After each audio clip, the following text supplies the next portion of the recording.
Hello students, I am Arvind Kumar, PhD Physics from Suraj School, Rewari. Today we will discuss the next topic, power dissipated in a conductor moved in magnetic field from the fourth unit EMI. जब हम किसी conducting surface को या conducting road को external magnetic field में move करते हैं तो उसमें कुछ हमें पावर रिक्वायरमेंट होती है टू मूव दैट। यहाँ पे भी हमने external magnetic field cross apply किया हुआ है, that means perpendicularly inward magnetic field है।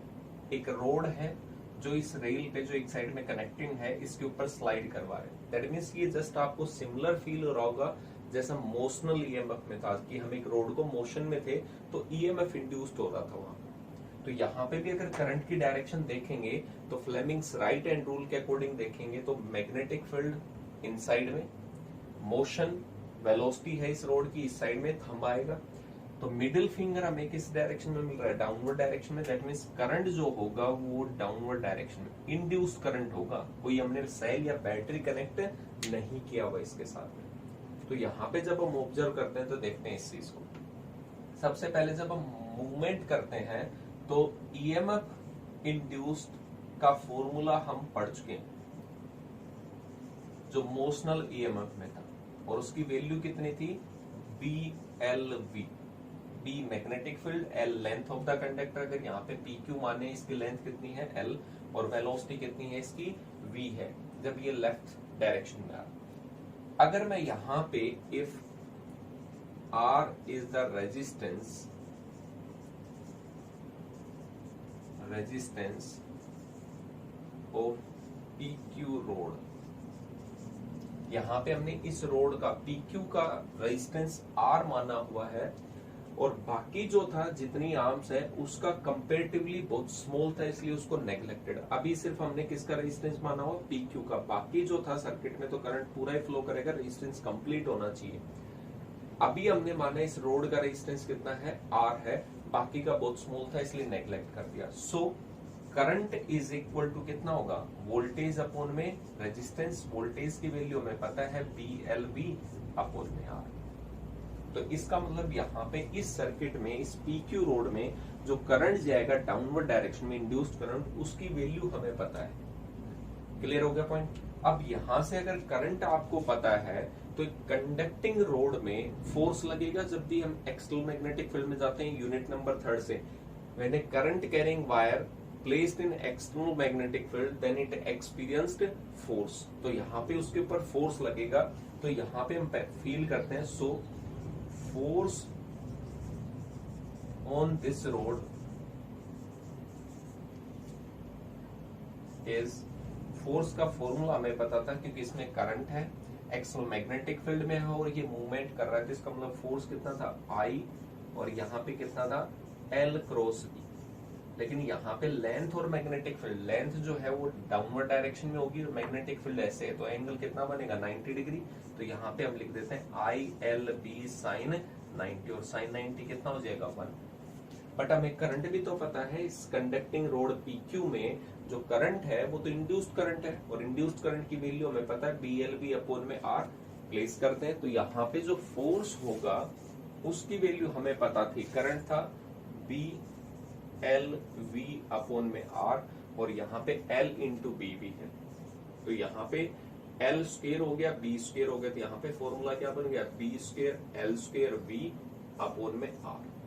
फोर्स, इस फोर्स की कोई डायरेक्शन आपसे पूछे तो डायरेक्शन, तो यहाँ पे हम डायरेक्शन कैलकुलेट करते हैं।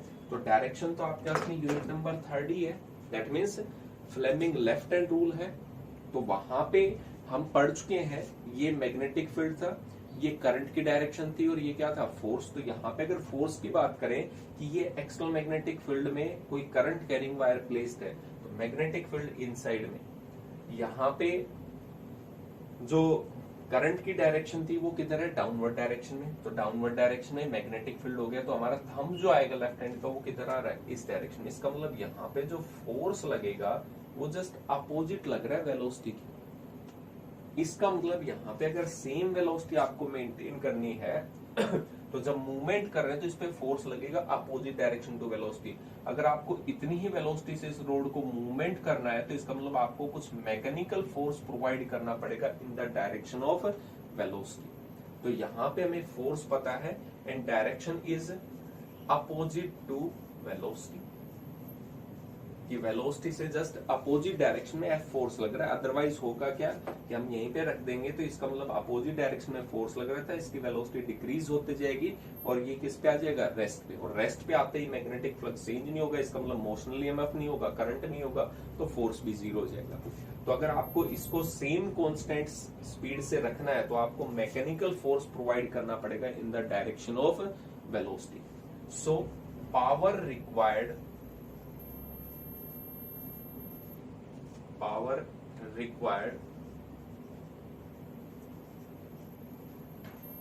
to maintain the velocity or in moving leftwards। तो पावर कितनी रिक्वायर्ड होगी, और ये कौन सी पावर होगी, मैकेनिकल, क्योंकि आप मैकेनिकल फोर्स लगा रहे हो इसको मूवमेंट के लिए। तो यहाँ पे जो पावर है उसको मैं m लिख देता हूँ फॉर मैकेनिकल। तो यहाँ पे पावर का फॉर्मूला क्या होता है, फोर्स इनटू में वेलोसिटी। तो यहाँ पे फोर्स है, हमें पता है कितना था, b स्क्वायर l स्क्वायर और b और अपोन में r, और ये वेलोसिटी और मल्टीप्लाई होगा तो कितना हो गया, v स्क्वायर हो गया। इसका मतलब जो मैकेनिकल पावर आपको रिक्वायर्ड है in movement of this road PQ वो कितनी है, b square l square v square upon में r।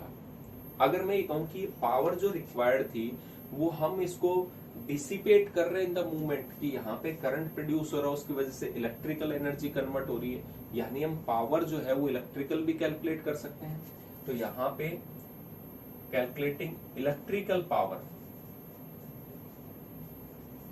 या ये कहें कि हीटिंग इफेक्ट पावर। तो यहाँ पे इलेक्ट्रिकल पावर जब हम कैलकुलेट करते हैं तो हमारे पास फॉर्मूला होता है पावर का V इंटू आई, लेकिन हमें यहाँ पे करंट पता है तो कितना लिख सकते हैं, I स्क्वायर इंटू में R। तो यहाँ पे मैंने लिखा सिंपल सा, करंट की वैल्यू तो उतनी जा रही होगी इस रोड में, कितना था, b square l square, current की वैल्यू पुट करेंगे तो b square l square v square upon में r स्क्वायर इंटू में r, एक r से r कैंसिल हो। तो इलेक्ट्रिकल पावर जो है वो कितनी आ रही है, b square l square v square upon में r। That means electrical power and mechanical power, जितनी आप पावर यहाँ पे इसको मूवमेंट प्रोवाइड कर रहे हो तभी यहाँ पे मोशनल ईएमएफ रहेगा, करंट था, वोल्टेज था, सब कुछ था, तभी आपको यहाँ पे मैकेनिकल पावर अप्लाई करना पड़ रहा था। और जितनी आपने मैकेनिकल पावर अप्लाई की है that is same of electrical power generated this one. अब ये आगे जाके हीटिंग इफेक्ट में इलेक्ट्रिकल एनर्जी कन्वर्ट होगी या किसी में, कहने का मतलब है जितनी पावर आपने अप्लाई की है उतनी पावर आपने जनरेट की। यहाँ पे कोई भी पावर डिसिपेशन, पावर जो डिसिपेट हुआ है इसके across in the form of heat, वो कितना रहेगा, सेम। यानी जितना मैकेनिकल पावर अप्लाई कर रहे हैं उतना ही इलेक्ट्रिकल पावर जनरेट हो रहा है। तो यहाँ पे बेसिक कंसेप्ट यही था। हमसे पूछा जाएगा पावर जनरेटेड, तो आप कोई भी लिख लो, इलेक्ट्रिकल या मैकेनिकल, सेम। b स्क्वायर कितनी मैग्नेटिक फील्ड थी, कितनी लेंथ थी कंडक्टर की, कितनी वेलोसिटी से थे और कितना रेजिस्टेंस था। याद रखना इसका बाकी का रेजिस्टेंस हमने क्या किया हुआ है, यहाँ पे नेग्लेक्ट किया हुआ है, सिर्फ रोड का कंसिडर किया हुआ है। तो यहाँ पे just mechanical power is just converted into electrical power. ऐसा ही हमने फैराडेज लॉ में भी पढ़ा था, एक्सपेरिमेंट जब किया था। जब तक आप मूवमेंट कर रहे हो मैग्नेट का तब तक ही मैग्नेटिक फ्लक्स चेंज हो रहा है, तभी तक आपका ईएमएफ इंड्यूस्ड होगा, इंड्यूस्ड करंट जनरेट होगा। जैसे ही आपने मूवमेंट रोक दी मैग्नेट की तो वहां पे कोई भी ईएमएफ जनरेट नहीं होगा। ये भी हमें यही प्रूव करके बता रहे कि जितना मैकेनिकली आपने मूवमेंट किया है उतना ही इलेक्ट्रिकल पावर जनरेट हुआ। तो एक छोटा सा पॉइंट था, कई बार पूछा जाता है, एक बार रिवाइज करेंगे। Thank you.